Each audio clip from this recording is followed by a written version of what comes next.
Bonjour mesdames et messieurs, merci de nous avoir rejoints, d'avoir bravé la pluie et la circulation de ces heures matinales à Paris pour venir participer à ce nouveau rendez-vous que nous avons le plaisir d'organiser avec nos partenaires de la Poste Solutions Business. La thématique de ce matin est vers l'entreprise connectée. Nous allons parler bien évidemment de business dans l'univers Internet, de e-commerce, de mobile.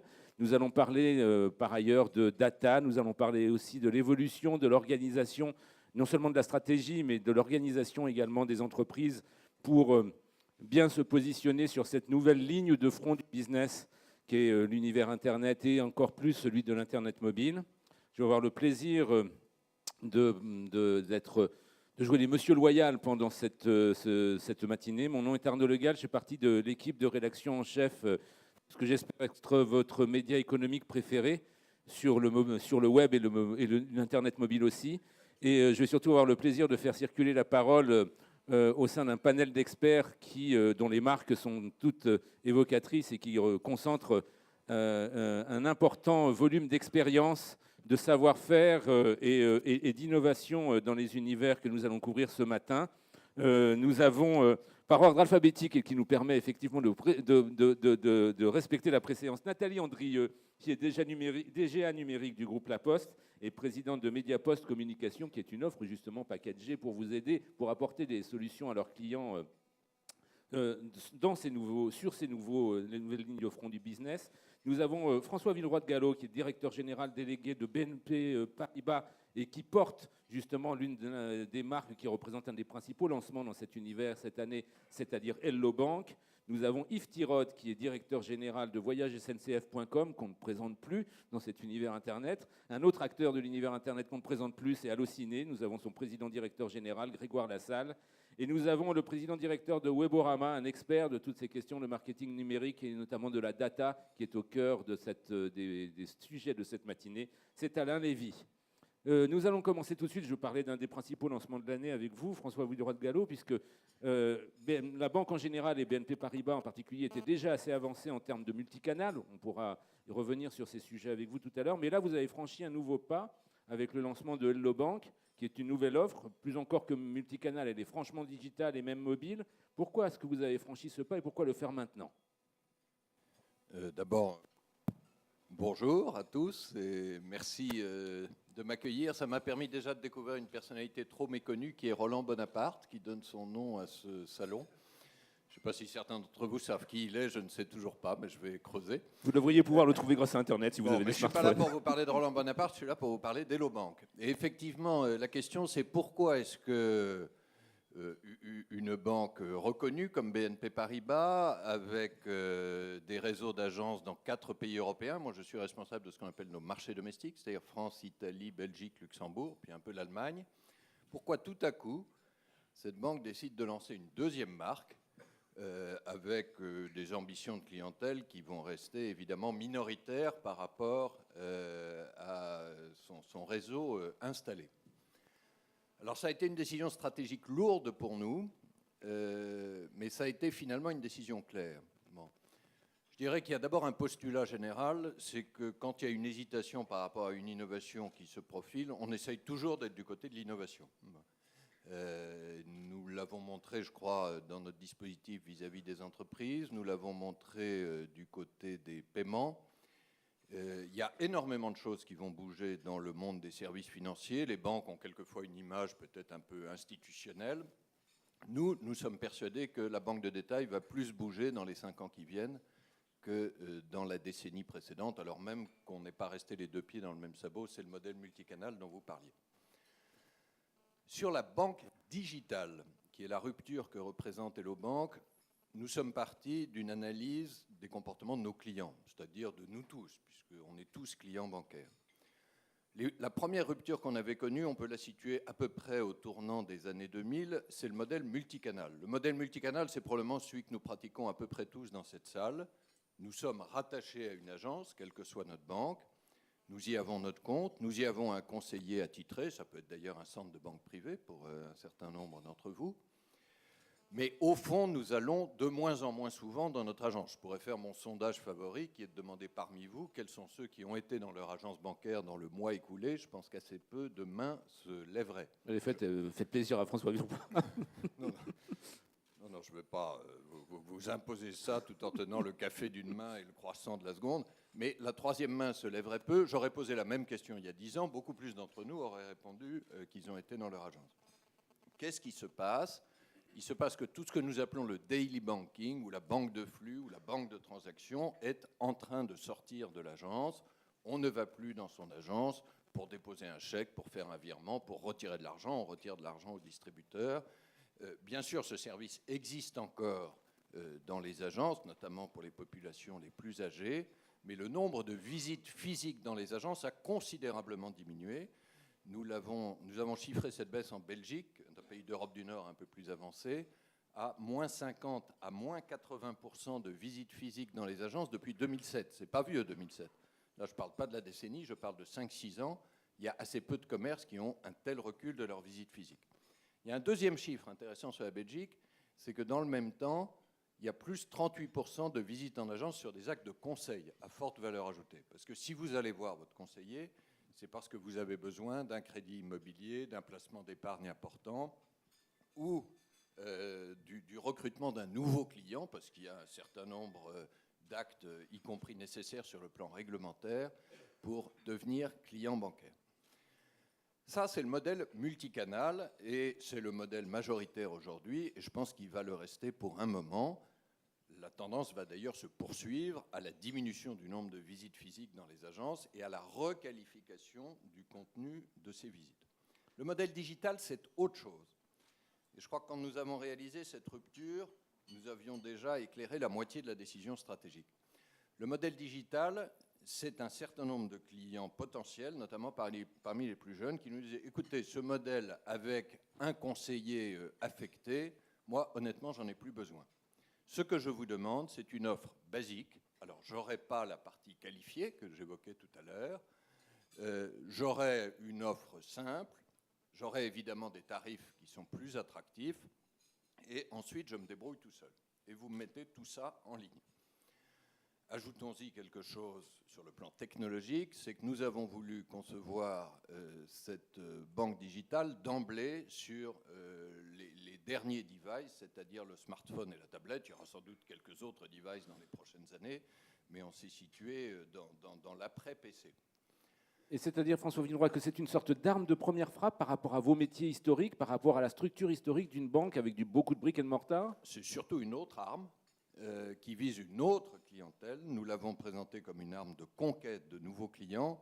Tant que vous êtes lié au modèle agence et multicanal, vous êtes extrêmement dépendant de votre part de guichet, comme on dit, ce n'est pas un très joli terme, mais historiquement, les parts de marché des particuliers dans la banque de détail sont assez corrélées à la part de guichet. Il se trouve que BNP Paribas, c'est la plus grande banque française, mais ce n'est pas la plus grande banque en France, donc nous n'avons pas la plus grosse part de guichet.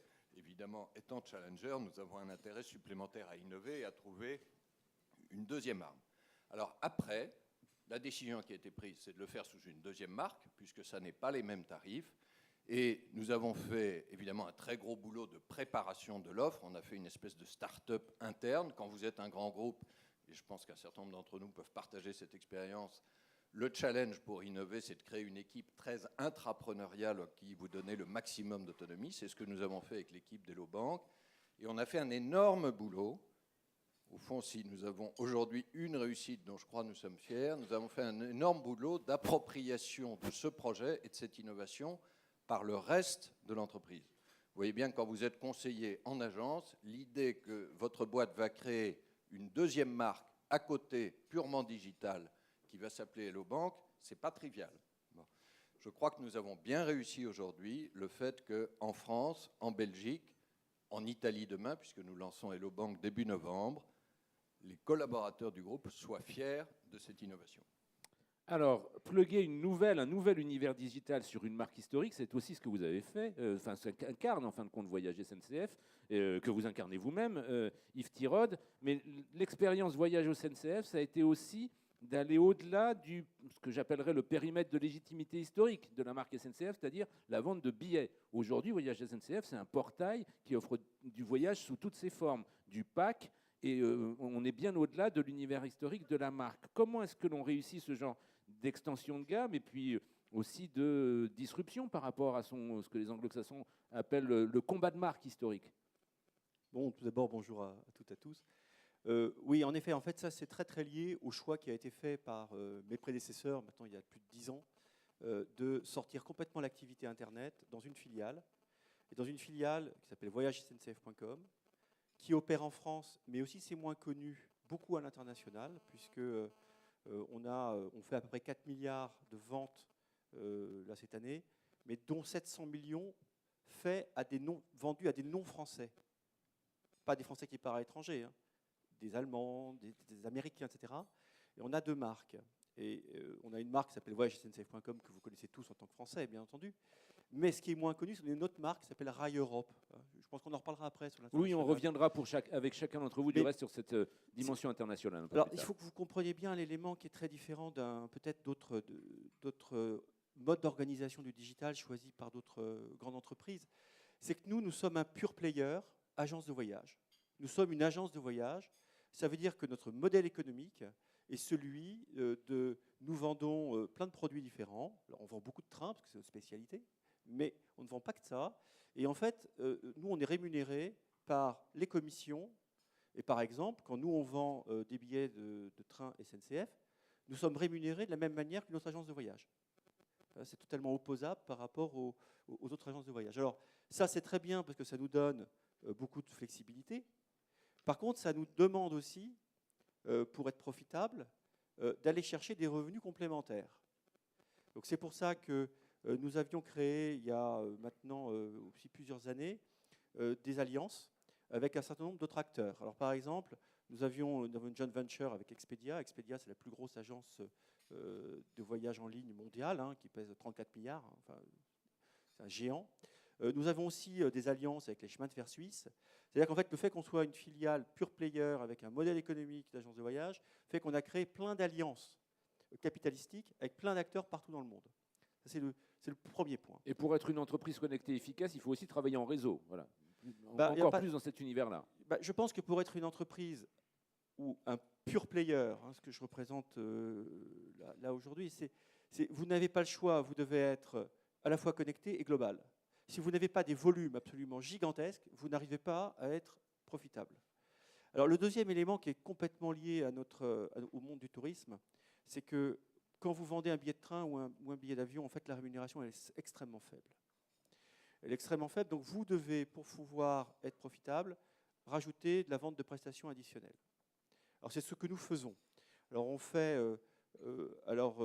parfois ça marche très très très bien, parfois ça marche moins bien, il faut prendre plus de temps. Nous on l'a fait autour de 2 promesses clients, qui sont la première.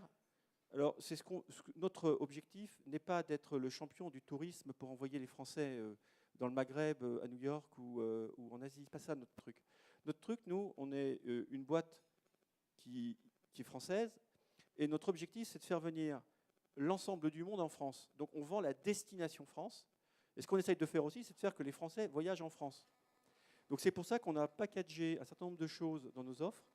La première chose, c'est qu'on vend de l'hôtel, qui au passage est extrêmement plus rémunérateur en commission que la vente de transport. On vend aussi de l'avion, pas mal. On vend aussi, alors on va surtout le vendre beaucoup à partir de cet hiver. Nous allons lancer une énorme offre qui sera la vente de spectacles packagés avec le transport, la vente d'événements sportifs par exemple, tout ce qui est autour de la destination. Notre but, ce n'est pas de vendre uniquement du Paris-Lyon, et ça c'est très important, il faut qu'on le fasse très bien, il n'y a pas de débat. Mais pour aller plus loin, pour aller chercher de nouveaux clients et de nouveaux revenus, ce que nous voulons faire, c'est packager la destination avec le transport pour y aller. Et il y a plein les exemples qui nous permettent de générer plus de trafic et plus de revenus sont extrêmement nombreux. Par exemple, nous avons un partenariat avec l'Olympia. L'Olympia, globalement, sa zone de chalandise, en général, c'est l'Île-de-France. Nous avons lancé un packaging avec eux qui permet de faire venir des gens qui viennent de partout en France, voire de Bruxelles ou de Londres pour des spectacles particuliers. Alors, c'est un juste- exemple. Justement, sur cette dimension de package, on voit qu'elle est au cœur de votre stratégie. Elle est au cœur de ce que vous appelez votre promesse client.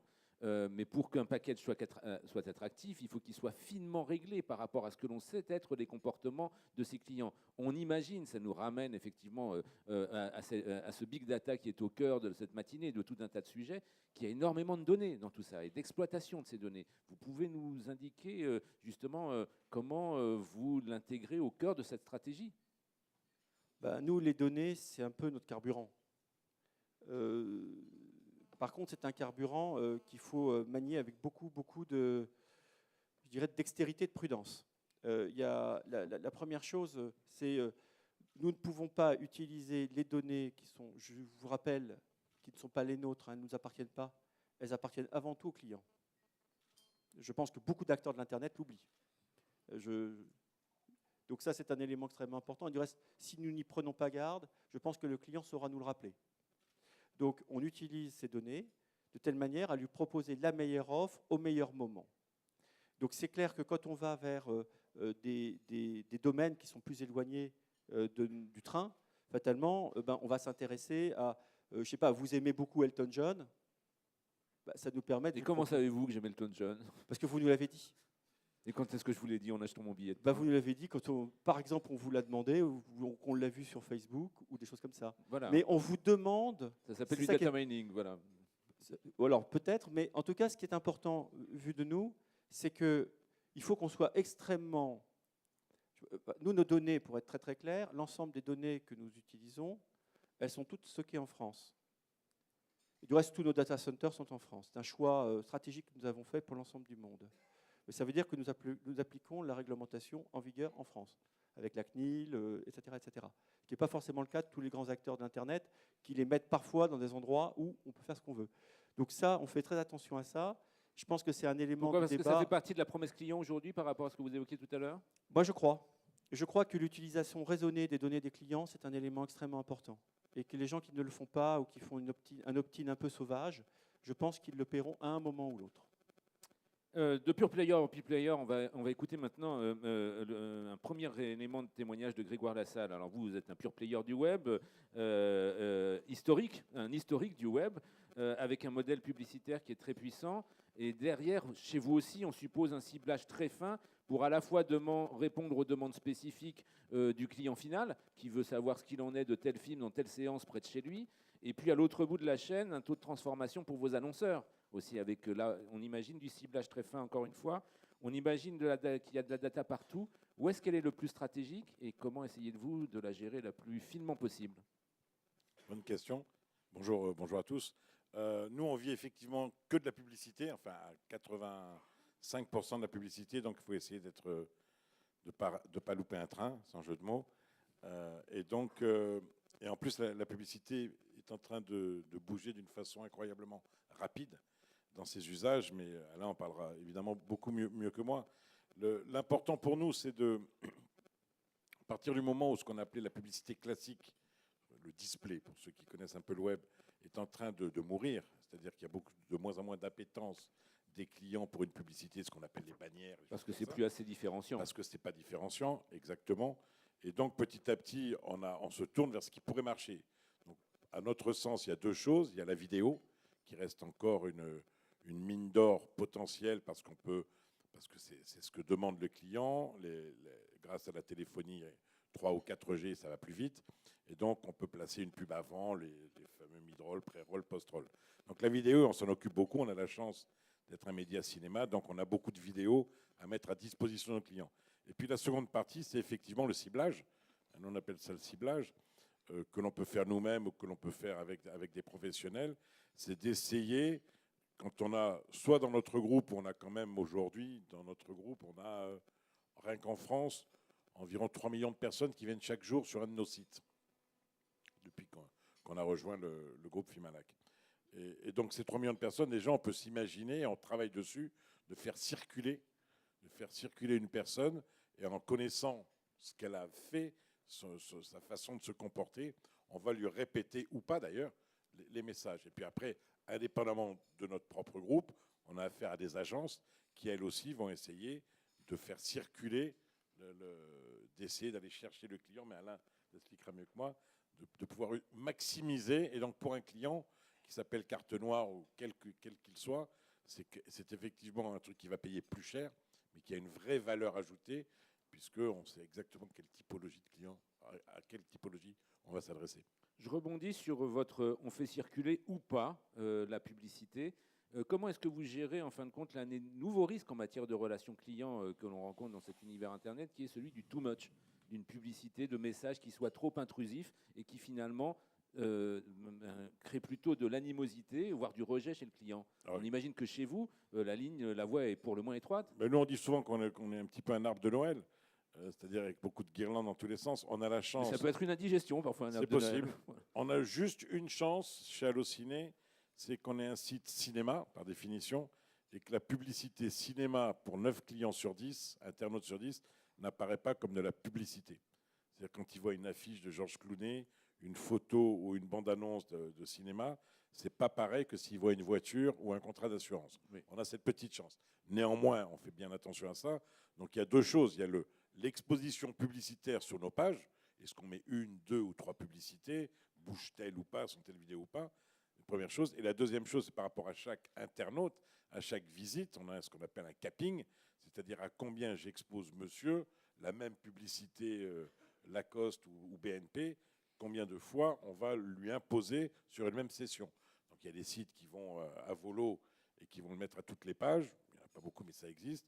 Et nous, on a un capping, en règle générale, pas plus de 2 fois, ce monsieur aura la même publicité sur sa session de plusieurs pages. Voilà, c'est un exemple concret, mais ça montre bien effectivement la nécessité du réglage fin dans ce domaine. C'est extrêmement important. Nathalie Andrieux, votre métier au groupe La Poste, c'est d'apporter des solutions à vos clients, et notamment, on pourrait résumer ça par le fait de les aider à se rapprocher de leurs propres clients. Dans cet univers Internet, quels sont, en termes de nouveaux services, en termes de nouveaux outils, est-ce que vous avez quelques fers de lance par rapport aux expériences de nos premiers témoins à nous évoquer, à nous faire partager?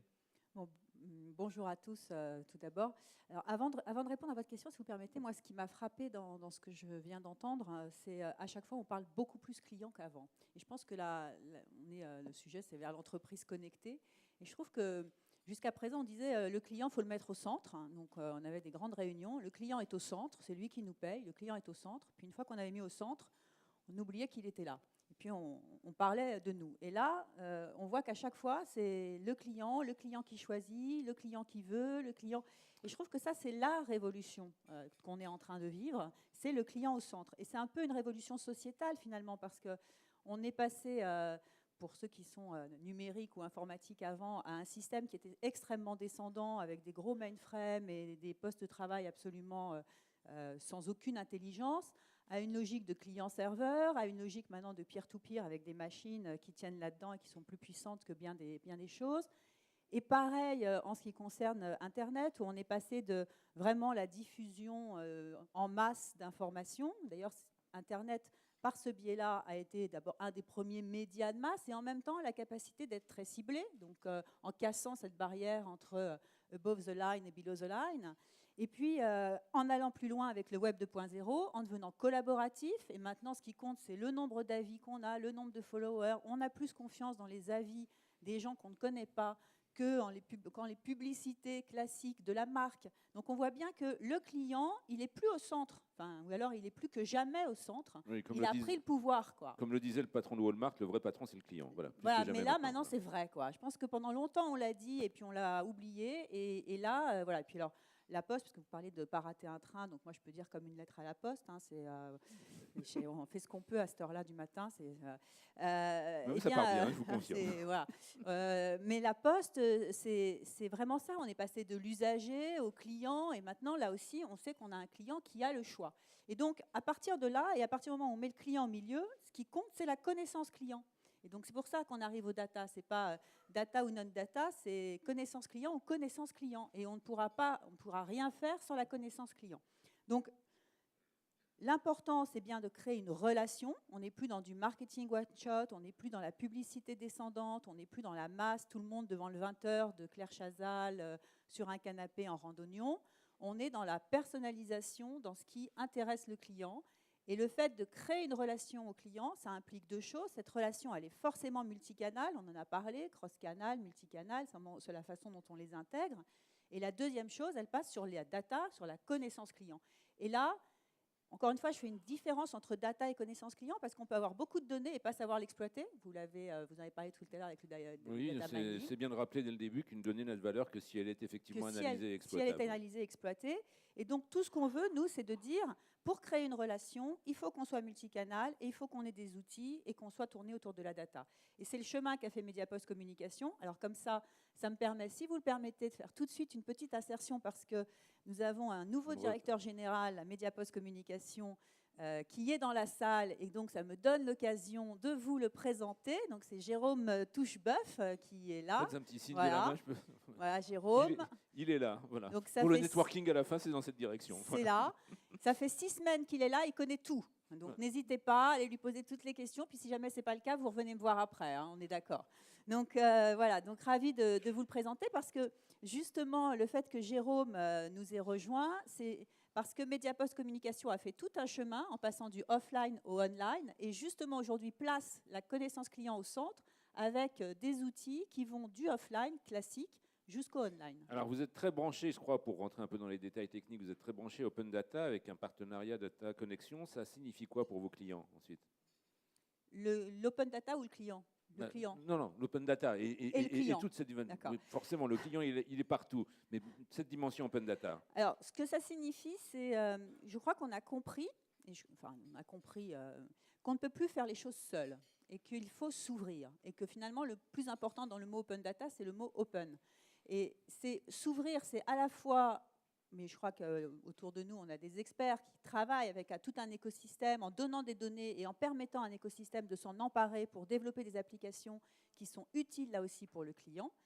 Et pour la Poste, ça veut dire mettre à disposition un certain nombre d'informations. Je dirais que les ouvertures de bureaux de poste, ça peut être une information. Les dates de relevé des boîtes aux lettres, ça peut être une autre information. Mais on peut aller bien au-delà parce qu'on a beaucoup d'informations. Donc là aussi, tout en étant très respectueux de la vie privée, de la privacy, et là plus que jamais, je crois que la Poste, les facteurs sont assermentés. On ne lit pas les contenus des courriers, on ne lit pas les contenus des emails et on est extrêmement vigilant sur cette privacy.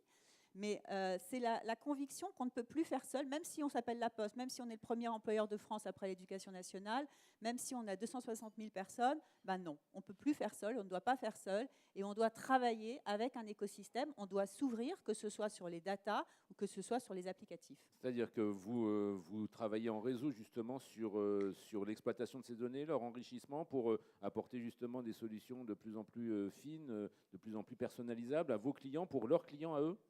Oui, ou qu'on met à disposition des données publiques, mais d'une certaine forme qui permet à des développeurs malins de développer des applications qui mettent à disposition des clients. Votre regard sur tout ça, Alain Lévy, vous êtes notre expert en data ce matin, si vous me permettez de vous réduire à cette dimension.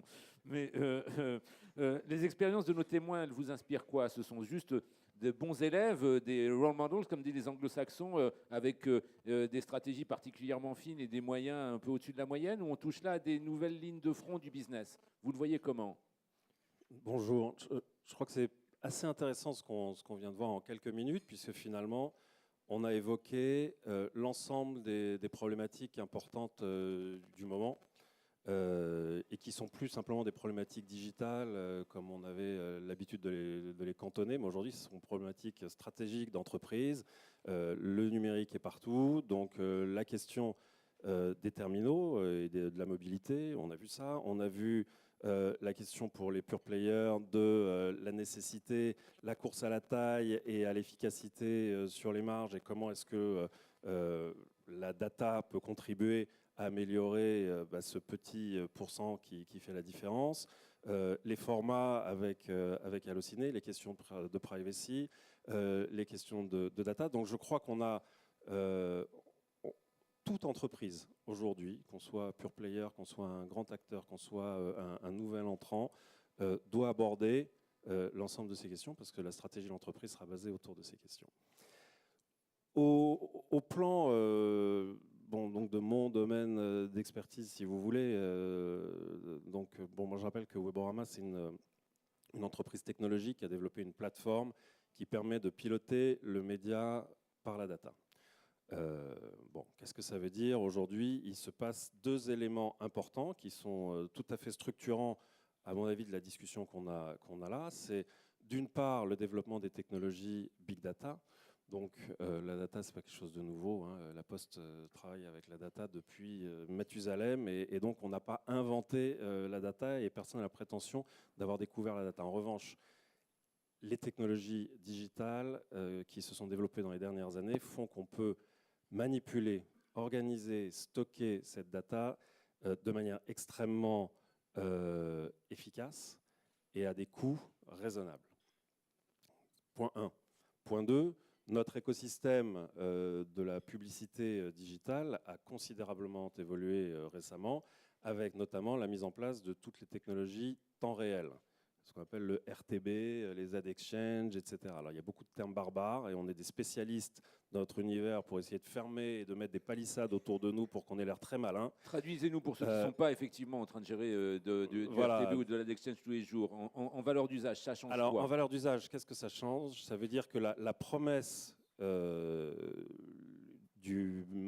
rêve du marketeur qui a été défini il y a bien longtemps par Procter & Gamble notamment, à savoir envoyer la bonne publicité à la bonne personne, au bon moment, dans le bon contexte, au bon prix, et maintenant en temps réel, et ben, tous les éléments technologiques sont en place pour pouvoir délivrer cette promesse.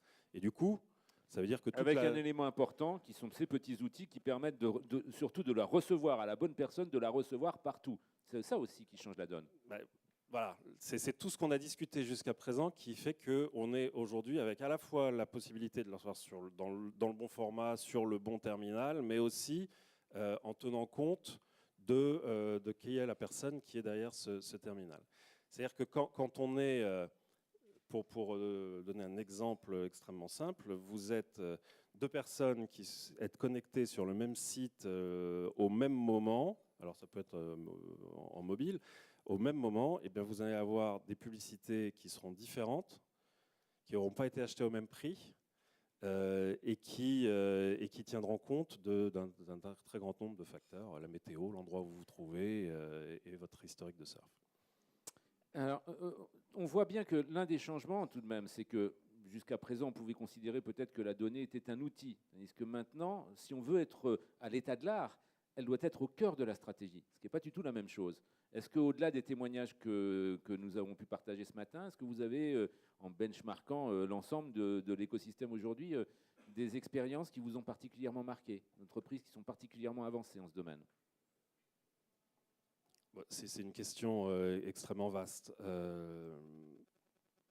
Ma conviction intime, c'est que la donnée va piloter la stratégie des entreprises, donc pas simplement la manière dont on gère le média ou la publicité, mais la stratégie de l'entreprise, et que de la même manière qu'aujourd'hui, il y a un goodwill sur la marque, hein, on a vu récemment la marque Apple est valorisée à près de 100 milliards de dollars, eh bien, il y aura un goodwill sur le savoir-faire en matière de data, un data goodwill.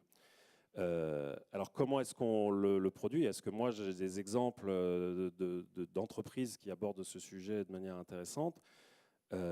Oui, bien sûr. Alors on peut prendre un exemple d'une entreprise dans la téléphonie, Bouygues Télécom, hein, puisqu'on peut les citer, c'est un cas sur lequel on a communiqué.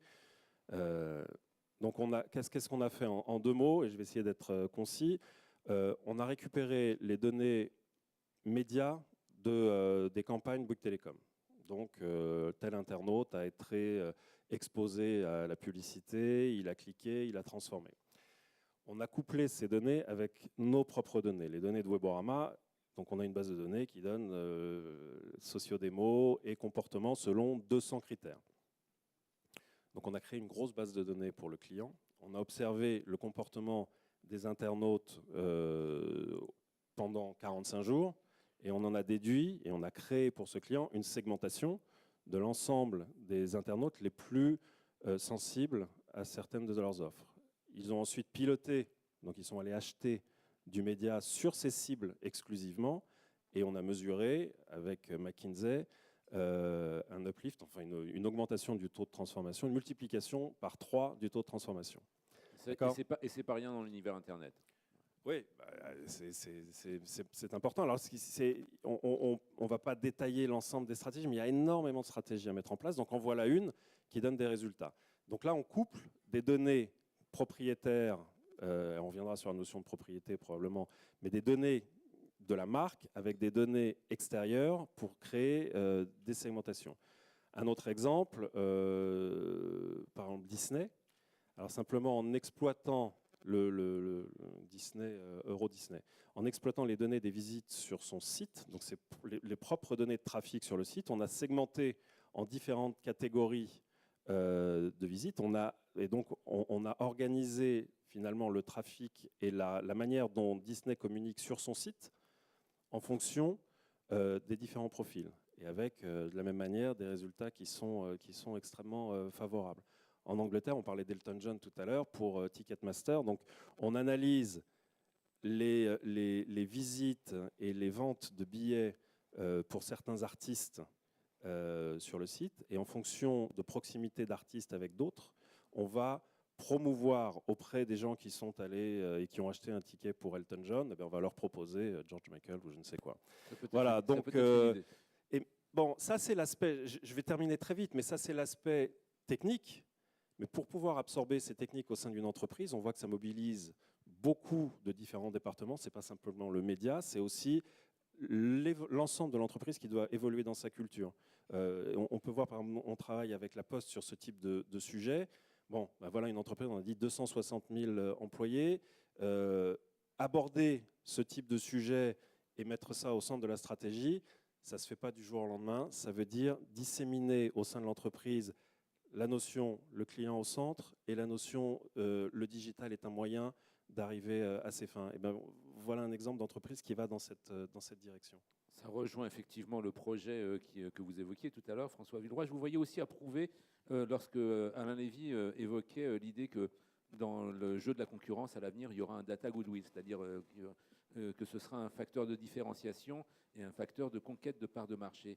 Comment est-ce que vous l'appréhendez? C'est un univers extrêmement concurrentiel que le vôtre. C'est un univers aussi où la sensibilité à l'exploitation des données, avec toute la dimension de vie privée et de confidentialité de ces données, est quelque chose d'essentiel. Donc là aussi, la voie est étroite. Comment est-ce que vous essayez d'y cheminer? Très vite là-dessus. Évidemment, c'est clé pour nous parce qu'une banque, quand vous y réfléchissez, c'est d'abord une gigantesque base de données sur ses clients particuliers, entreprises par millions. Bon, il y a deux lignes rouges absolues dans notre cas. Il y en a une qu'on a citée les uns et les autres, c'est la data privacy. Ça, on ne rigole pas avec ça. Il y en a une deuxième dans notre cas, c'est la sécurité, parce qu'évidemment, c'est des données ultra sensibles. Et si quelqu'un peut accéder de façon non contrôlée dans la base de données, tout ce qui est hacking, phishing, etc., nous investissons énormément dans la protection et on ne trichera jamais avec la sécurité. Il faut pouvoir garantir non seulement la confidentialité, mais le fait qu'on n'utilise pas ces données pour des paiements, par exemple, non souhaités. Ayant dit ça, je vais citer un seul exemple de choses qui peut changer dans notre pratique aussi de clients bancaires autour de ce qu'on appelle le Personal Finance Management, un PFM qui est un des nouveaux mots-clés dans notre métier. À partir des données de nos comptes bancaires à tous, il y a un service que maintenant nous proposons à tous nos clients. Ils ne sont pas obligés de l'utiliser, mais là on le propose. Je dirais que c'est pour nos clients très directement. C'est que c'est assez facile à partir des données de chacun de nos comptes bancaires d'élaborer notre budget. Il suffit de faire une catégorisation des différentes dépenses qui passent par le compte bancaire, quel que soit le mode de paiement, et on sort très simplement des jolis camemberts, des budgets, et ça c'est un vrai service rendu. Il y en a beaucoup d'autres sur le PFM. Ça, je dirais, c'est l'étage 1. Et puis il y a un étage 2, et là on va franchir une frontière qui va supposer un accord explicite du client, et pas un opt-in forcé, là je rejoins complètement ce qu'Yves Tirode disait, qui est, à partir de ces données de dépenses et de consommation, de proposer éventuellement aux clients un certain nombre d'offres plus favorables qui vont leur permettre d'optimiser. Si on s'aperçoit, par exemple, que son poste de dépenses voyage ou de dépenses mobiles paraît relativement élevé, on peut lui dire, est-ce que vous n'avez pas regardé telle ou telle offre? Bon. Voilà. Ça n'est imaginable, bien sûr, qu'avec l'accord du client. Et puis c'est quelque chose qui intéresse beaucoup un certain nombre de concurrents ou de commerçants qui font des offres dans les domaines que j'ai cités. C'est quelque chose qui est devant nous, soyons clairs, nous ne le proposons pas encore aujourd'hui, mais nous y travaillons très activement. Et pour citer quelqu'un qu'on n'imagine pas comme un concurrent des banques traditionnellement, mais qui l'est dans les prochaines années, à partir de ce que je viens de dire, il est évident que si quelqu'un comme Google commence à s'intéresser aux paiements aux États-Unis, c'est à partir de ça, c'est-à-dire de pouvoir exploiter les données pour faire des offres commerçants. Nous pensons que nous avons un certain nombre d'avantages aujourd'hui par rapport à Google pour proposer ce service dans des conditions de sécurité et de confidentialité plus fortes, mais ça va être une compétition excitante. Parlons un peu mobile, entrons un peu dans l'univers, focalisons-nous un peu sur cet univers du mobile et sur cette dimension du mobile dont on voit bien qu'elle est déterminante. Qu'est-ce que ça change le plus dans votre stratégie et dans la manière dont vous exploitez maintenant la data, au-delà effectivement de cette dimension du temps réel?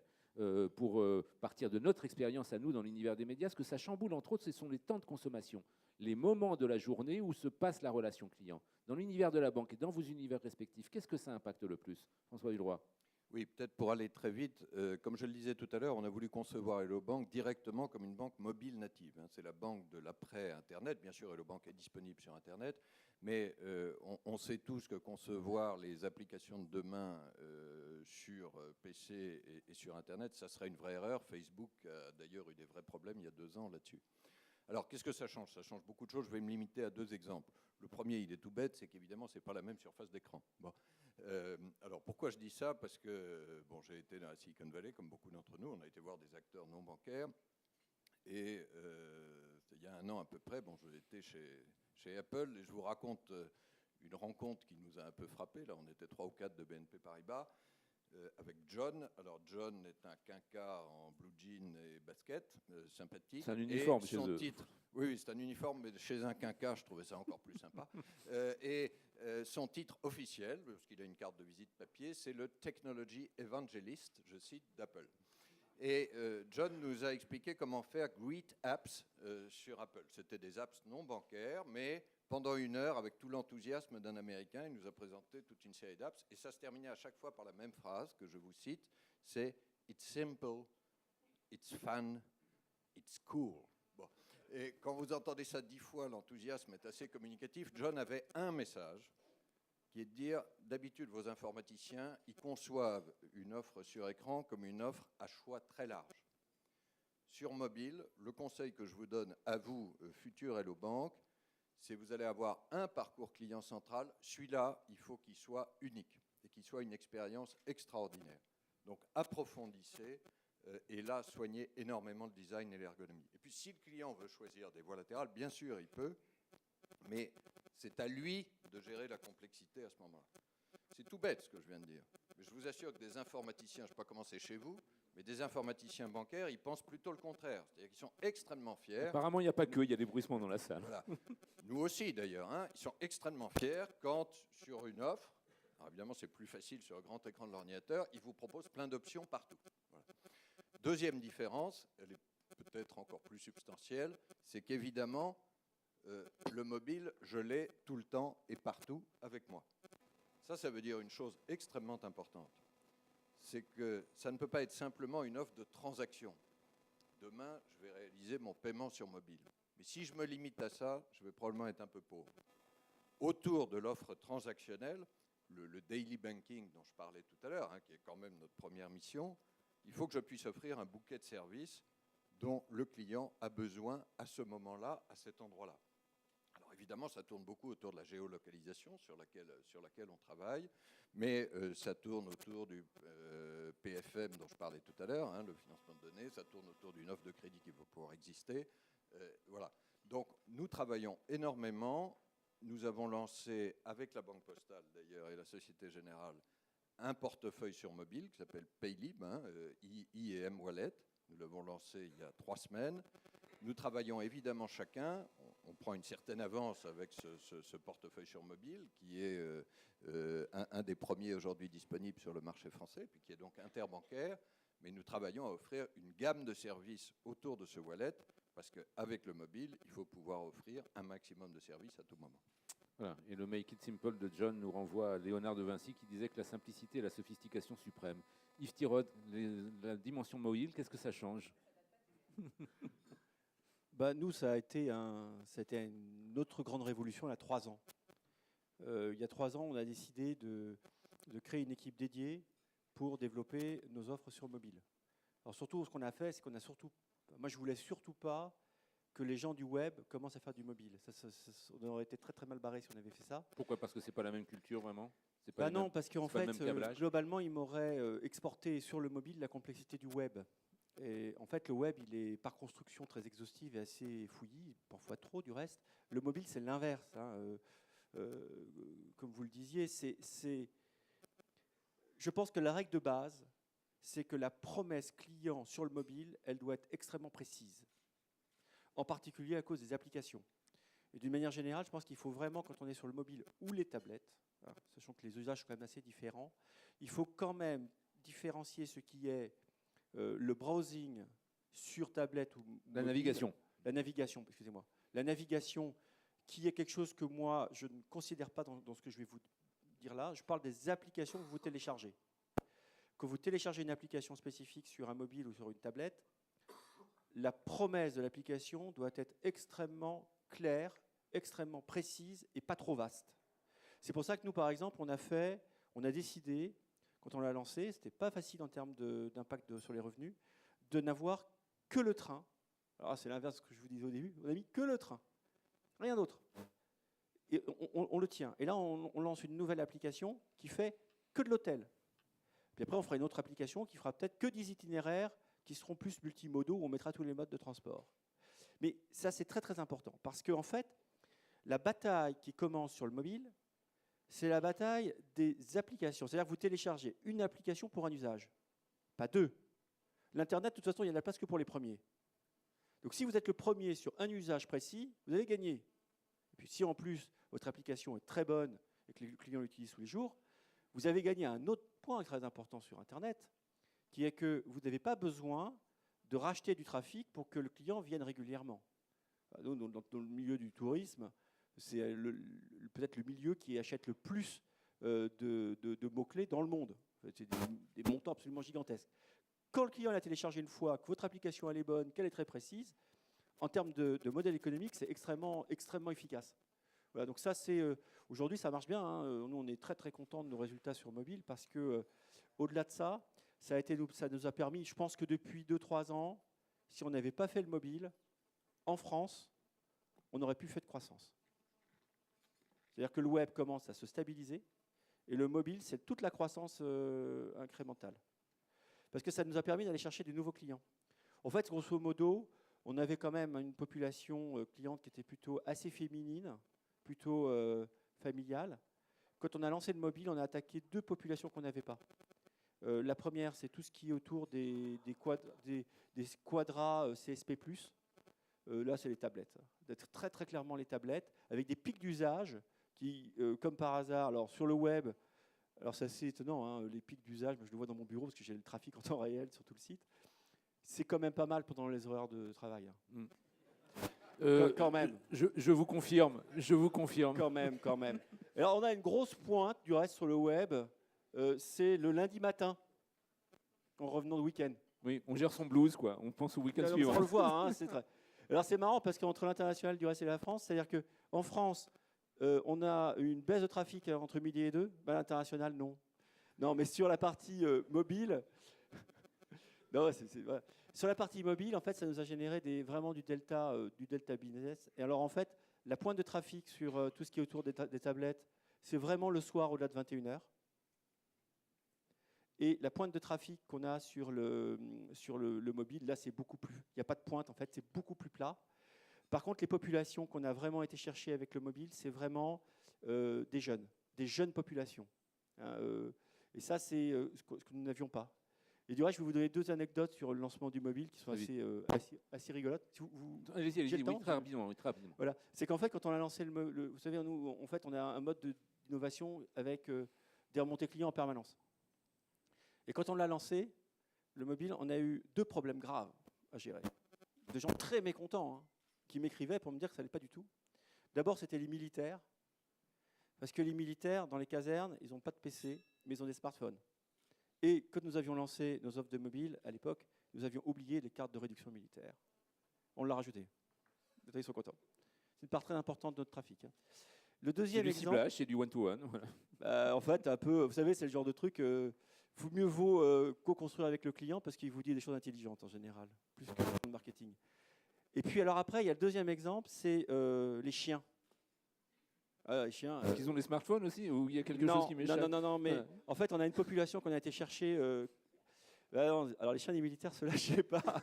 En fait, on a une offre. Mais il y a une niche avec le maître chien, si vous me permettez, c'est très mauvais jeu de mots. C'est un peu facile là, donc je Oui, mais comprends, c'est je pour rester comprends. dans l'humeur de la matinée. Donc en fait, on a été chercher des populations sans enfants, des couples sans enfants, qui souvent ont un chien.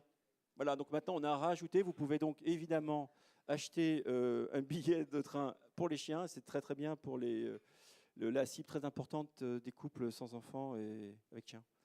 Ils Grégoire, font de l'argent. l'application Allociné, elle a changé quoi? Ce qui m'amuse ou m'interpelle dans la discussion quand elle part sur les mobiles et les tablettes, c'est que je pense que dans ce même petit déjeuner, dans peu de temps, on arrêtera de parler de l'un ou de l'autre. Ça n'a pas de sens. Or aujourd'hui encore, mais ça n'a pas de sens.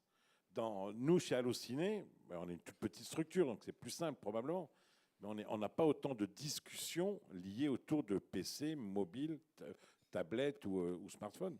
Et dans quelques mois ou dans quelques années, pour toutes les entreprises, on parlera de son client, de sa stratégie, multicanal 360 ou 720 autant qu'on veut, mais il n'y aura pas cette... Enfin, il me semble que ce sera... Et nos enfants, si vous prenez l'exemple avec nos enfants, ils disent pas, papa, est-ce que je peux prendre ton smartphone? Il prend un truc, il prend ce qu'il a sous la main. Il prend ce qu'il a sous la main. C'est-à-dire, Alors, si Grégoire, on est- ben, si on est un peu il faut être sur branché, tous les devices. Soit il se met sur sa télé, là, si on a une télé connectée, il va aller faire du site internet s'il a l'autorisation sur la télé. S'il voit l'iPad qui traîne ou s'il en a un, eh bien, il va traîner sur l'iPad. Mais il ne se pose pas du tout la question. Et quand il a un jeu qu'il a téléchargé, que ce soit King je sais pas quoi, ou un autre, il prend ce qu'il a sous la main. Et il sait le faire sur un iPhone, il sait le faire sur une tablette, et il sait le faire sur le PC de papa.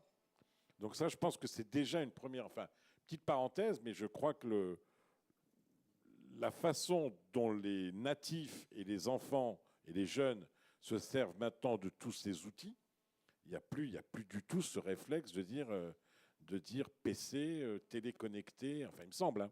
Donc je crois que dans nos raisonnements, quand on dirige des boîtes, bien sûr qu'il y a des spécificités aujourd'hui, bien sûr qu'on ne met pas la même pub sur un smartphone que sur un PC, bien sûr que la structure d'un smartphone n'a pas la même qu'un PC, donc on ne va pas mettre autant d'exposition de pub. Enfin ça me semble un point assez important à souligner. Nathalie Andrieux, ces ruptures liées au mobile, comment est-ce que ça se traduit dans votre offre vis-à-vis de vos clients, et puis peut-être aussi dans votre structure? Je crois qu'il y a un grand projet, c'est le facteur connecté chez vous. Vous pouvez nous en dire deux mots au passage? Oui. Moi, je suis assez d'accord avec le fait que c'est des distinguos. Puis là, on a l'impression qu'on regarde chaque device indépendamment les uns des autres. Et ça, voilà, c'est fini. Moi, je crois qu'il y a deux choses. D'abord, on ne peut pas dire mobile. Pour moi, le terme de mobile, c'est un agrégat qui mélange effectivement le smartphone et la mobilité, et la tablette qui n'est pas forcément en mobilité, qui se rapproche plus d'un outil web classique, quoi. Donc, voilà, mobile, c'est pas tout mélangé, mais vous l'avez dit, il y a vraiment des usages différents. La deuxième chose que ça a apporté, c'est un peu comme tout à l'heure, je disais le numérique, ce que ça a apporté, c'est le pouvoir au client. Le mobile, ce que ça a apporté, ou la mobilité, ce que ça a apporté, c'est la connexion permanente. C'est-à-dire qu'avant, il fallait se connecter, aller dans un monde où il fallait arriver, et aujourd'hui, on est connecté en permanence. Et c'est ça la vraie différence qui fait que, du coup, on a besoin en permanence d'avoir les informations qu'on veut, parce que cette connexion, elle n'est pas le soir ou le matin quand on quitte ou au bureau, elle est tout le temps.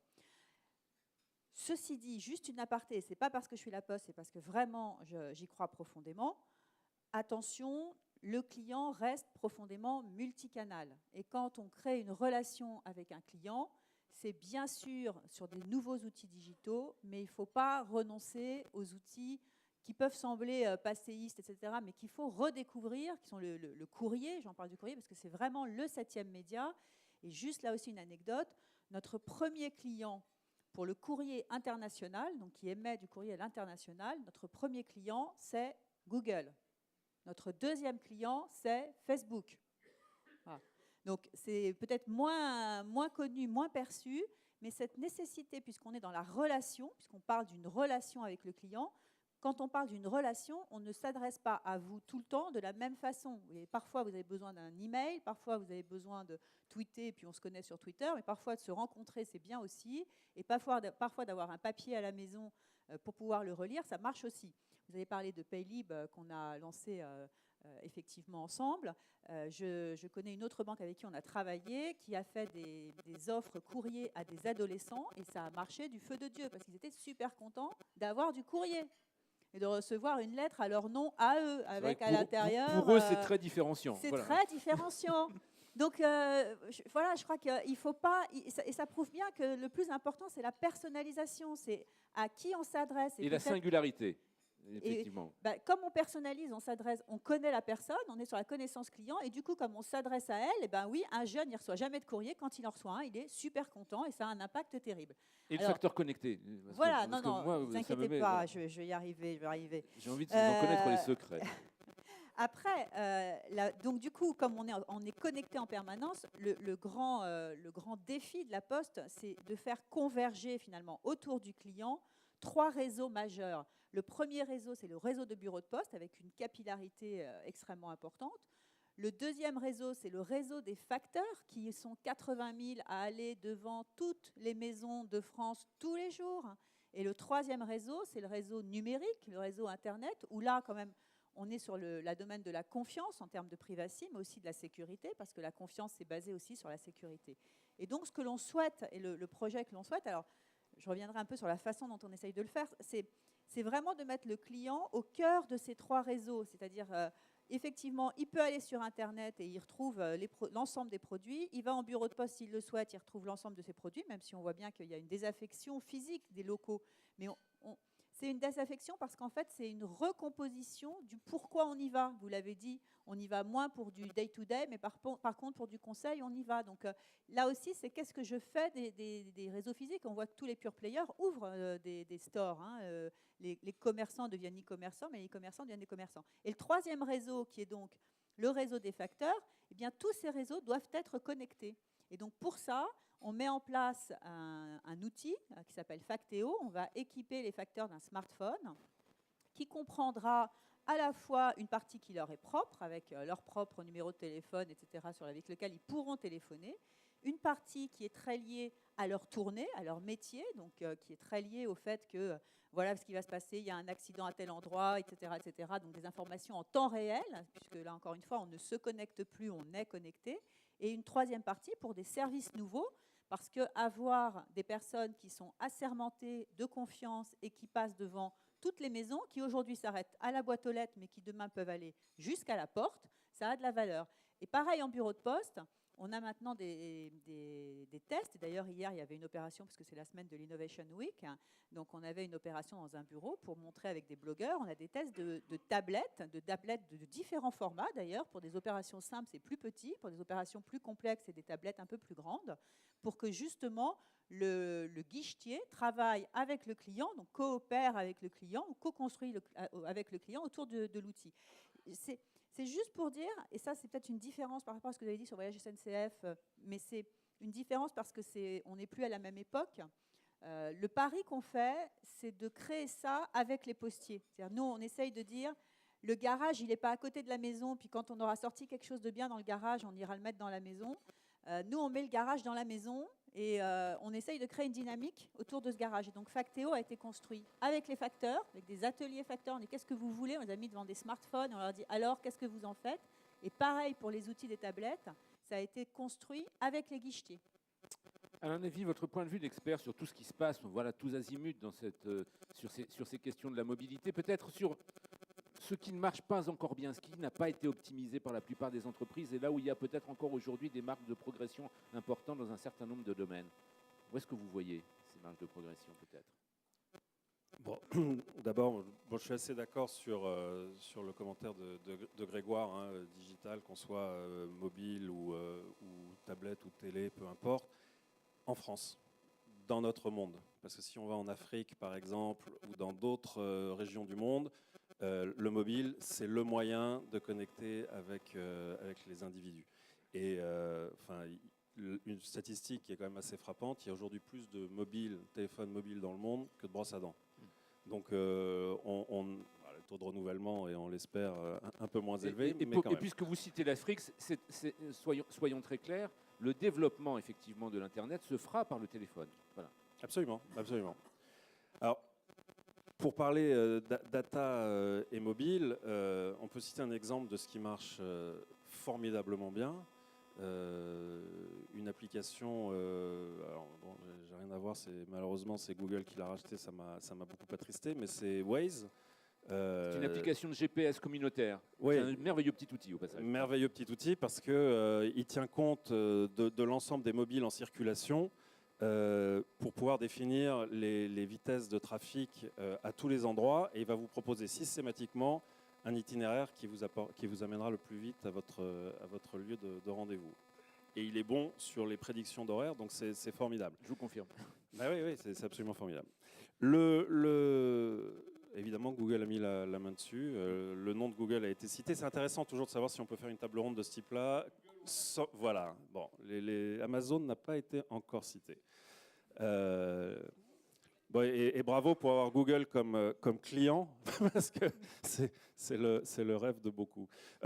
Sur ce qui est plus complexe, et c'est un enjeu, mais on va y arriver, c'est on est aujourd'hui très bon pour analyser le comportement des consommateurs, créer des bases de données, créer des segmentations pour les annonceurs et utiliser ces segmentations et les dispositifs digitaux pour communiquer avec les internautes. Ce qui est complexe, c'est de pouvoir passer d'un support à l'autre. C'est-à-dire que quand on fonctionne avec des cookies, en gardant une expérience client qui soit aussi continue que possible. Mais il y a une rupture entre l'univers web, desktop, enfin ordinateur, avec ce qui est mobile.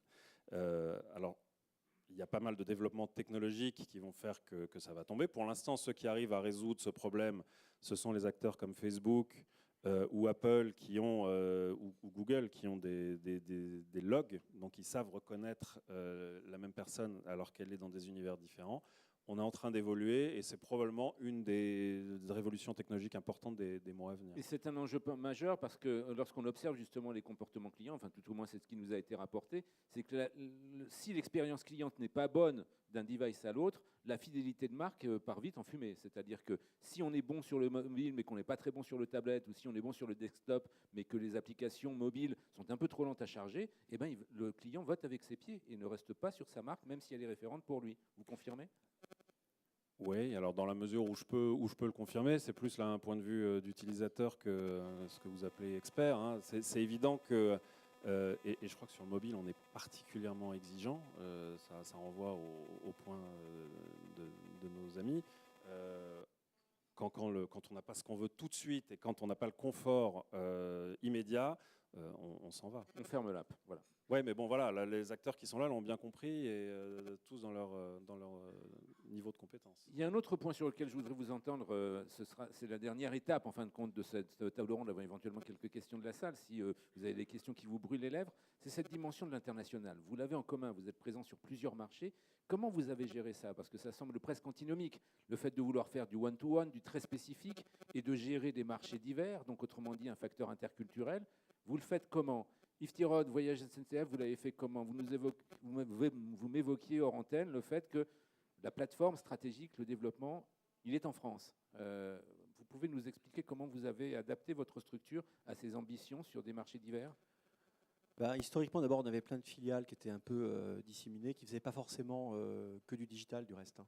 Et on a décidé d'avoir toutes les filiales qu'on avait partout dans le monde. Alors, par exemple, on en a une qui s'appelle Ray Europe aux États-Unis. Hein. On a quand même 120 salariés aux États-Unis, c'est une boîte américaine, et qui vend l'Europe aux Américains. Voilà, donc on est un peu l'équivalent, vous voulez, en termes de positionnement de voyageurs du monde pour les Américains. C'est-à-dire qu'on vend une aventure en Europe. C'est le positionnement. Et donc on a complètement changé depuis 3 ans l'ensemble du positionnement de tous ces assets qu'on avait un peu partout. Déjà en allant vraiment sur le digital, c'est une évidence, et les call centers. Donc nous, la multicanalité dans ces pays-là, en particulier, si je prends l'exemple des US, oui, c'est vraiment avoir un call center vraiment irréprochable. C'est-à-dire qu'en fait, on capte le client par le web, mais comme c'est des ventes quand même assez compliquées, Hein, c'est pas du Paris-Lyon. C'est la dimension de conseil qu'évoquait François Villeroy tout à l'heure. Oui, qui tout à fait, intervient. tout à fait, tout à fait. Là, là, en général, on a pas mal de ventes qui se finissent sur le call center. Et après, l'accompagnement du voyageur quand il voyage en Europe, c'est fait pas mal avec des applications spécifiques. Donc ça, c'est le premier exemple. Mais surtout, ce que je voudrais dire, c'est que nous, on a considéré, d'un point de vue industriel, l'international comme un état, comme la réalité de notre entreprise. C'est-à-dire qu'aujourd'hui, si on n'a que le marché français, on n'a pas suffisamment de volume pour survivre. Donc la seule manière de survivre, c'est d'aller chercher des clients partout dans le monde et de mutualiser au maximum tout ce qui peut l'être. Alors ce qu'on a décidé de mutualiser, premièrement, c'était toute l'informatique. Bon, pour nous, l'informatique, c'est l'outil de production, hein, donc c'est vraiment c'est notre chaîne, quoi. Hein. Donc là, on avait des infrastructures qui étaient un peu disséminées partout, hein, et on a tout réintégré en France. Et en termes de développement, on est en train de progressivement tout réintégrer en France aussi. Alors on avait pas mal d'offshore en Inde, ça on arrête progressivement parce que ça nous coûte trop cher en réalité. Parce que le mode de fonctionnement, c'est beaucoup d'interactions et se payer des différentes couches pour parler aux développeurs en Inde, ça prenait trop de temps et ça coûtait trop cher. Et puis le deuxième élément qu'on a décidé de mutualiser, c'est tout ce qu'on appelle le marketing digital, c'est-à-dire pour nous un élément qui est absolument clé de notre métier, qui est l'achat de trafic, en particulier à Google ou à TripAdvisor ou au comparateur de prix. Ça, on a tout centralisé. Donc on a une équipe qui s'occupe de la négociation globale de tout le trafic qu'on achète, le trafficking, et négocié en centrale pour tout le monde. Grégoire, ça se passe comment quand on est sur... certes, les blockbusters sont des produits mondiaux, mais les circuits de distribution, les modes de consommation de cinéma, les langues, les annonceurs ne sont pas les mêmes, on s'adapte Non, comment? pas du tout. Alors, juste un tout petite remarque sur cette phase-là. On est à côté. Évidemment, les tailles ne sont pas du tout les mêmes. Mais moi, ma grande fierté, on parlait de Google, d'Amazon, Facebook. Allociné n'a jamais donné un centime à Google depuis... Même avant que je la dirige, enfin, depuis 15 ans. Donc, on a cette chance-là, de l'importance de la marque. Pas un centime à Google. Vous êtes que ce soit- l'Astérix de l'univers Google, on va que ce dire ça soit, comme ça. c'est un concurrent, il nous embête avec YouTube, etc. Mais c'était à spécifier. Non, nous, l'international, on s'y est lancé très vite. On s'aperçoit que dans certains pays, alors c'est pas l'Afrique, mais on est Allociné maintenant, petite structure, on est quand même leader mondial. Hein, on est présent en Chine. J'ai 120 employés à Pékin, on est au Brésil, on est en Turquie, on est en Allemagne, on est en Espagne, et leader dans tous ces pays. Et certains pays comme le Brésil, le mobile, alors là je fais un peu un distinguo, effectivement ils ont deux téléphones dans la main, les Brésiliens. Donc il y a une vraie... il faut vraiment être vigilant sur ce qu'on peut faire. Malheureusement, on n'est pas encore en état techniquement, technologiquement ou même marketingement. Nous, on ne sait pas encore monétiser tout ça. Donc le mobile, pour nous, médias, pour l'instant, est plus un cannibale qu'autre chose, puisque c'est 40% de notre audience aujourd'hui. Et c'est 7 à 8% de notre chiffre d'affaires, ce qui est déjà énorme, hein, mais ce n'est que 7 à 8%. Donc sur l'international, on fait à peu près la même chose. Pour l'instant, on a gardé la structure technique en France, la tête marketing est en France et toutes les équipes commerciales et éditoriales sont dans les différents pays. Qu'est-ce qu'il en est pour Hello Bank, dont vous rappeliez, François Villeroy, qu'elle est internationale, elle est born global pratiquement? Oui, nous, on a décidé d'y aller du premier coup dans plusieurs pays. C'était un pari relativement gonflé. Je vais vous citer un cas d'un concurrent que vous avez en tête, ING Direct, à sa grande époque. On a rencontré un certain nombre de dirigeants d'ING Direct, lançait un pays par an. Ils trouvaient que c'était beaucoup. Parce que lancer une banque dans un pays, c'est un truc assez lourd, hein, sur le plan réglementaire, dépenses marketing, IT, enfin, vous pouvez imaginer. Donc là, on a lancé déjà France, Allemagne, Belgique, et on lance Italie début novembre, et puis on a des projets en Turquie, aux États-Unis où nous sommes, peut-être dans d'autres pays, tout ça avec la même marque. Hein, donc c'est une marque mondiale qu'on lance. Qu'est-ce que l'international nous apporte? Je dirais deux choses très courtes. La première, c'est d'abord Hello Bank, c'est la capacité d'aller dans des pays où nous n'étions pas à travers le réseau d'agences. Nous n'étions pas en brick and mortar. Il y a un pays essentiel pour nous, c'est l'Allemagne.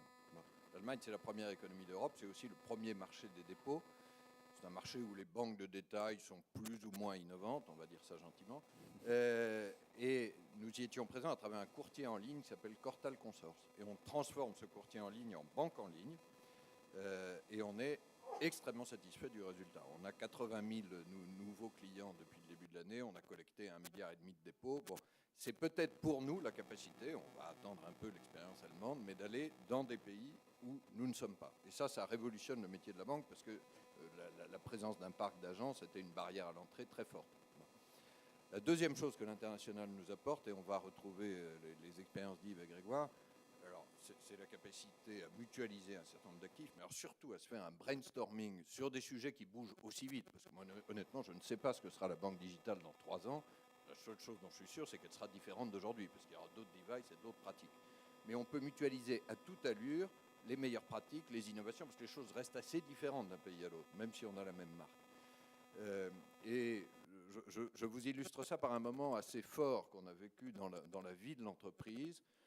Comme je vous l'ai dit, il y a eu une vraie réflexion stratégique avant de lancer Hello Bank, et on a eu un petit séminaire stratégique. Là, on a été une trentaine de dirigeants de la banque de détail en Europe, à Rome. Ce n'est pas l'endroit le plus désagréable. Ça se passait en juin 2012. Pourquoi Rome? Parce que là-bas, on a une banque importante qui est la BNL. Bon. Et on a commencé à réfléchir sur la banque digitale, et il y avait vraiment des pour et des contre. Et puis à un moment, notre patron italien, qui s'appelle Fabio Gallia, a commencé à faire à l'italienne, vous voyez le truc. Il a commencé à nous dessiner la banque digitale là, sur son bureau. Enfin, c'est comme si c'était fait, quoi. Il a décrit le parcours client en 5 minutes avec tout le génie et la créativité italienne. Et on a vécu ce moment-là. Ça a duré, après la discussion, etc., ça a duré à peu près 1 heure. Et on s'est tous sortis de là en disant on va le faire. Et on est assez content de l'avoir fait. Mais on va continuer. Nathalie Andrieux, pour vous, qui devez apporter des solutions à des clients dont les activités se mondialisent, ça représente quoi, cette dimension d'internationalisation, notamment autour de la data et des outils de relation client? Bon, je pense qu'on est les moins internationaux de ce que je viens d'entendre.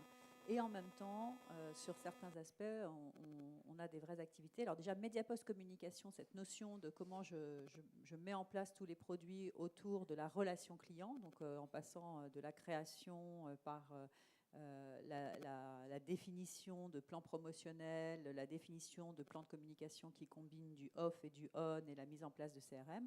On le fait en Europe, on le fait en Belgique, en Roumanie, au Portugal et en Espagne, donc qui sont les endroits où nous sommes présents au nom de Mediapost Communication.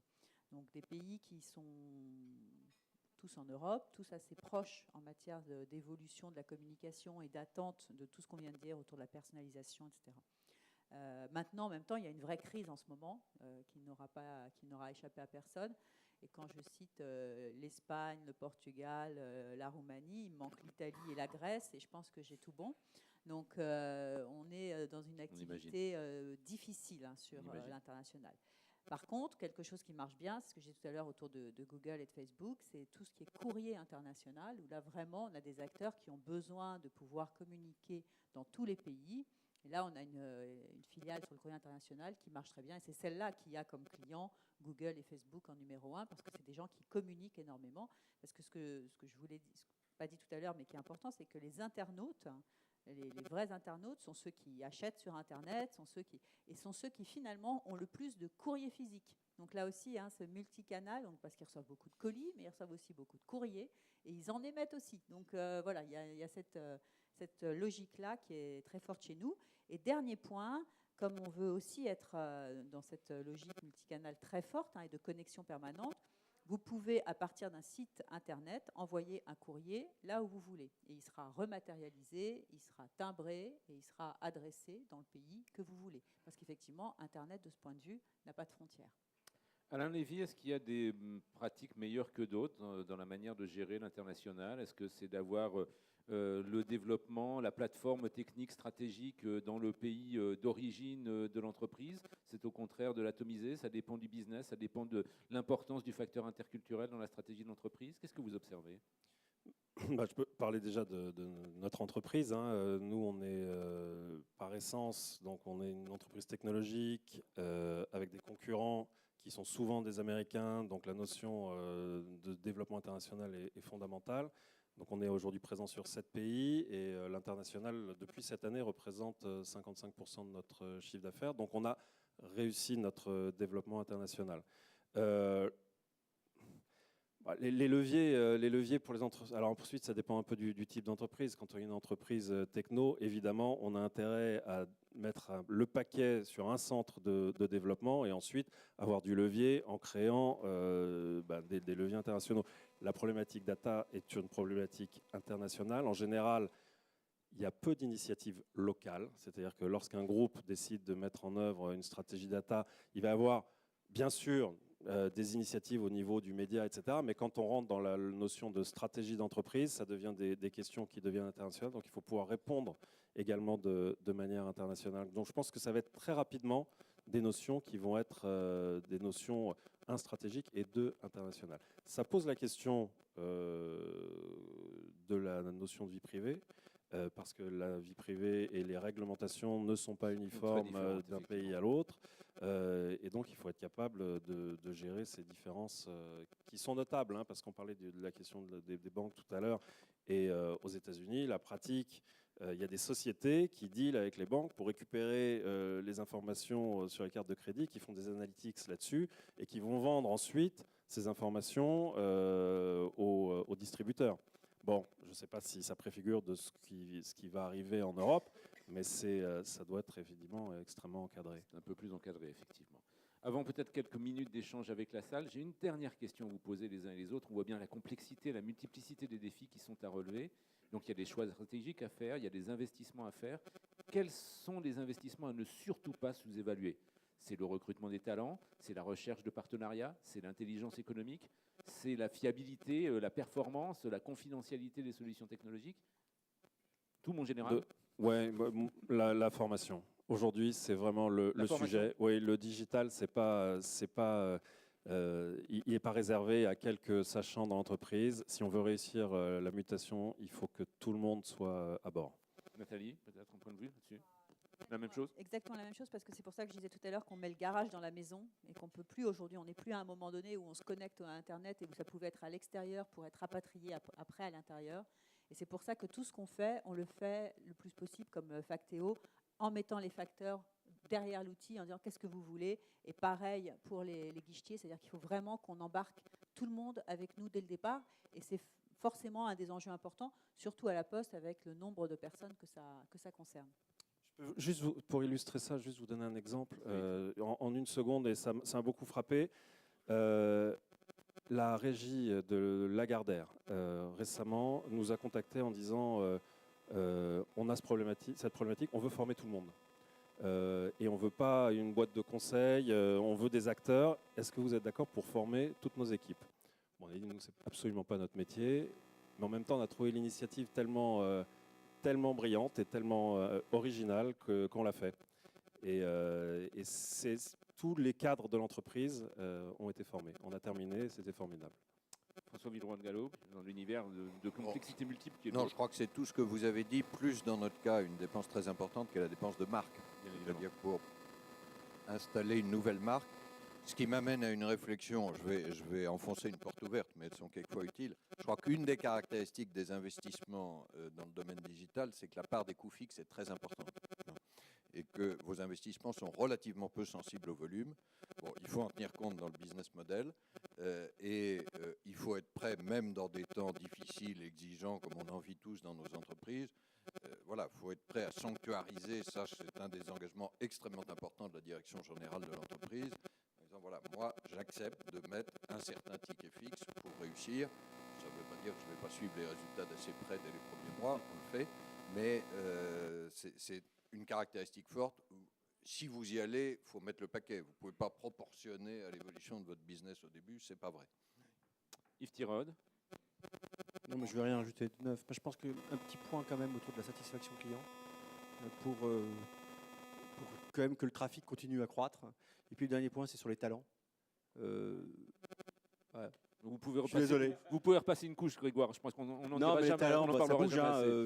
Nous, les gens rentrent, sortent, c'est la vie. Donc il faut qu'on puisse continuer à attirer ce qu'on considère comme étant les meilleurs. C'est le challenge tous les jours.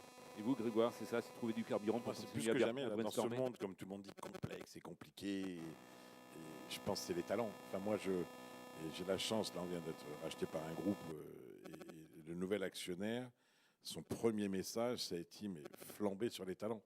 Et je pense que c'est tellement compliqué. J'ai tout à l'heure fait le malin en disant qu'on ne donnait rien à Google parce qu'on a des rois du SEO, enfin des rois, parce que les gens sont très forts là-dedans. Et dans tout ce qu'on fait là, moi je me rends bien compte avec mon âge et les gars qui ont 32-33 ans de moyenne, c'est impossible. Enfin, il faut avoir les meilleurs talents sur le social, sur le communautaire, sur le SEO. Il faut des bons, quoi. Il faut des bons qui sachent s'adapter. Donc moi, plus ça va, plus j'opte pour essayer de recruter des gens bien meilleurs que nous. Flamber sur les talents qui riment avec relation client, c'est le dernier jeu de mois 2 € de cette matinée. Je vous remercie à toutes et tous en tout cas de votre témoignage. Je vous remercie de votre attention. Si vous avez des questions qui vous brûlent les lèvres, on peut encore prendre quelques minutes. Allô. Philippe Leroux, je dirige un cabinet qui accompagne des états-majors et des dirigeants. Ma question, qui n'est pas récente, mais qui reste hélas d'actualité, c'est comment on convertit les dirigeants de notre pays, CAC 40, SBF 120, à cette nouvelle vision du monde. Apparemment, là, on a quelques exemples d'entreprises où la conversion est déjà faite. Allez-y, Nathalie, peut-être. C'est une vraie question. C'est une vraie question, Philippe, et d'autant plus que, vous voyez, moi, je fais partie du Conseil national du numérique, et on a travaillé justement sur ce point de l'inclusion et de l'e-inclusion, dans une logique différente de la fracture numérique. On s'est dit aujourd'hui, la fracture, elle est moins outil que pratique et usage. Et c'est vrai pour beaucoup de populations, parce que c'est vrai sur les jeunes, mais c'est vrai aussi sur les dirigeants et c'est vrai aussi sur nos élus. Et nos élus voient beaucoup le numérique aujourd'hui comme une infrastructure, c'est-à-dire comme quelque chose qu'ils connaissent. Il faut être connecté, il faut avoir son 3G, son 4G, etc. Et puis, comme on a son autoroute, sa gare de train, et on est moins sur ce que nous, on a appelé la littératie numérique. Et on a volontairement, alors ce dossier va sortir prochainement parce qu'il a été voté vendredi dernier, donc c'est tout récent.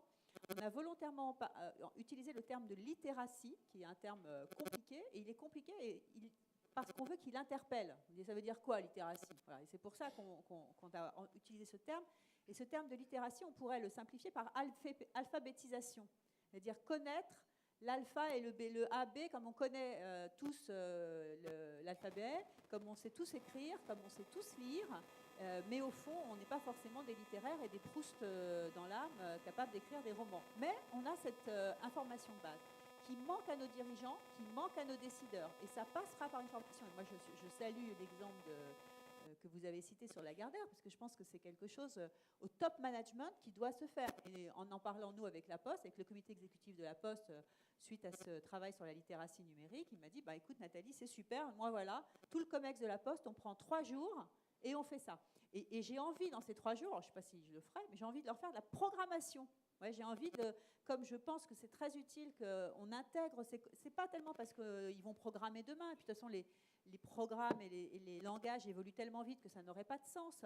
C'est parce que c'est pour qu'ils intègrent la logique dans laquelle ça se fait. Et aujourd'hui, on a un fossé, parce qu'en fait, c'est un peu comme l'informatique d'antan. C'est trop compliqué, c'est des spécialistes. Alors que quand on n'est pas trop patron, moi, je n'ai pas fait une école de finance, mais je sais maintenant connaître, examiner un compte de résultat, examiner un bilan. J'ai l'élément de base suffisant pour travailler avec des experts, savoir ce que c'est que la méthode d'évaluation DCF, etc. C'est-à-dire, il faut qu'on ait ça également pour le numérique, parce que sinon, nos dirigeants ne comprennent pas l'ampleur des changements qui sont devant eux. Et donc, il faut des formations spécifiques autour de la littératie numérique. Et je pense que des groupes comme le vôtre, que je connais, donc je me permets d'en parler, sont très utiles dans ce chantier global qu'on doit tous mener ensemble et qui passe par le top management, y compris dans l'exemplarité. Une autre question peut-être. Guylain, très rapidement. Oui, bonjour. Bonjour à tous. Yvon Farnoux, donc DAF Groupe International. J'ai une question à poser à M. Lévy et Mme Andrieux. Vous avez parlé du concept de data goodwill et vous avez parlé aussi de concept open data en disant que les données appartenaient aux clients.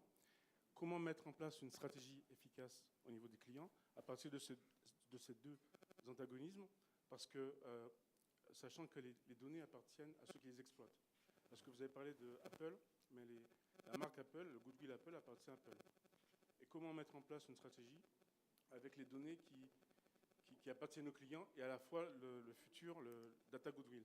C'est une question qui appelle une longue réponse, mais pour faire court, l'entreprise dispose de son CRM, de son site web, de ses campagnes médias.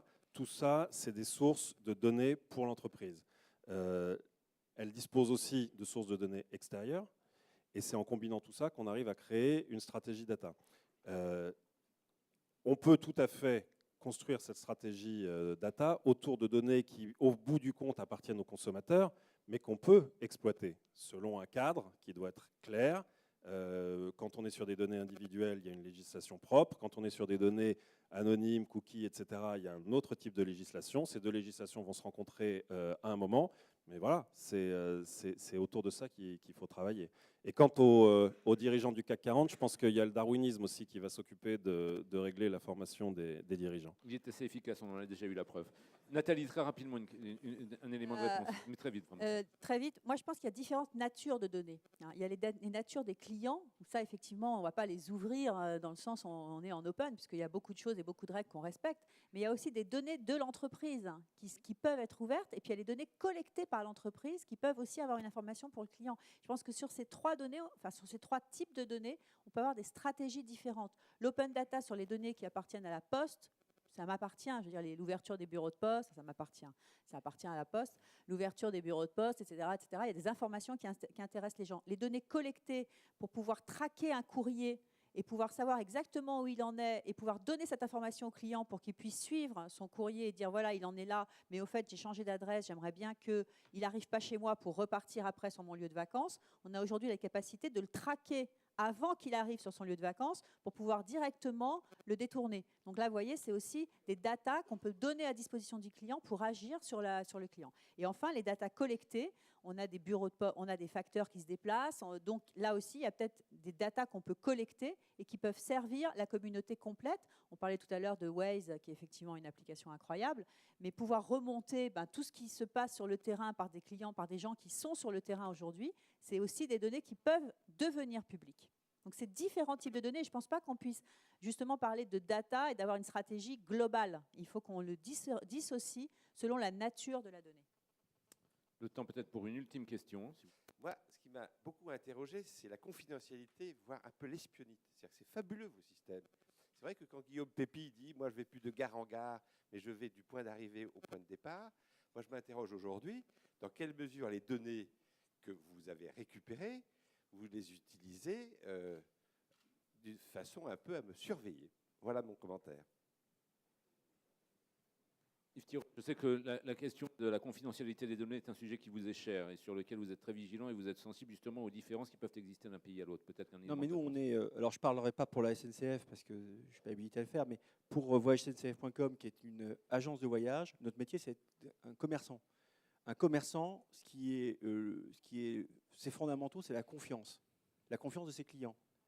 Si vous n'êtes pas extrêmement clair sur les données que vous utilisez, vous risquez quand même quelque chose d'assez grave, qui est la perte de confiance. Et la perte de confiance, c'est mauvais pour le business. Et c'est brutal sur Internet. Ah bah ça va très vite parce que le gars, il zappe immédiatement. Ouais. Donc, je ne sais pas si je réponds complètement à votre question, mais je pense que ce qui protégera, parce que le monde est en construction sur les datas, là. Et les gens n'ont pas encore pris conscience de ce qu'ils avaient entre leurs mains et de la richesse de ce qu'ils représentaient. Et ça va se faire progressivement à la vitesse de l'Internet. Moi, je pense que d'ici 2-3 ans, ce débat aura été je pense, clos par le client lui-même. On a vu ce qui s'est passé aux États-Unis avec Prism, etc. La manière, un critère qui est intéressant, et c'est celui qu'on applique chez Weborama, c'est si on a une demande des services de police ou ce qu'on veut qui nous dit voilà une liste de personnes, je veux savoir tout ce que vous savez sur elles, on veut ne pas pouvoir être en mesure d'y répondre. C'est le critère. Ouais, non, mais du coup, tout est strictement anonyme.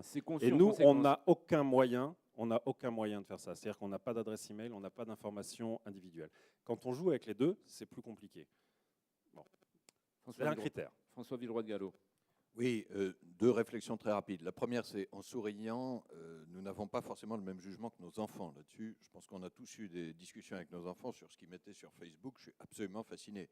Mais quand je parle de data privacy avec ma fille de 19 ans, quel que soit le mot que j'emploie, elle me regarde comme un martien. Bon, alors peut-être qu'elle changera, mais il va y avoir des attentes sociales qui vont peut-être changer un peu. Ayant dit ça, je pense qu'il y a une ligne rouge absolue. Voilà, sur la protection des données des clients, sauf si le client en décide autrement. Et je crois qu'il y a d'ailleurs des enjeux industriels extrêmement forts derrière. On parlait des paiements tout à l'heure. La sécurité des moyens de paiement, c'est un sujet assez vital pour la sécurité de nos sociétés. La concurrence va être davantage ouverte en la matière. Il ne faut pas que la concurrence se fasse en abaissant les règles de sécurité. Il y a un petit risque dans certaines réflexions aujourd'hui européennes qui sont peut-être un tout petit peu naïves par rapport à des acteurs industriels non européens. Il y a un petit risque qu'on prépare les subprimes des moyens de paiement, si vous me permettez l'expression. Et ce sera le suspense de la fin de cette séance, cher monsieur. Quel sens du timing et de la dramatisation ils ont tous. On peut les applaudir parce que je crois que cette matinée a été riche. Merci à toutes et tous de votre attention et rendez-vous peut-être pour une nouvelle rencontre. Et en tout cas, bonne chance, bon vent pour vos entreprises connectées à toutes et tous. À très bientôt.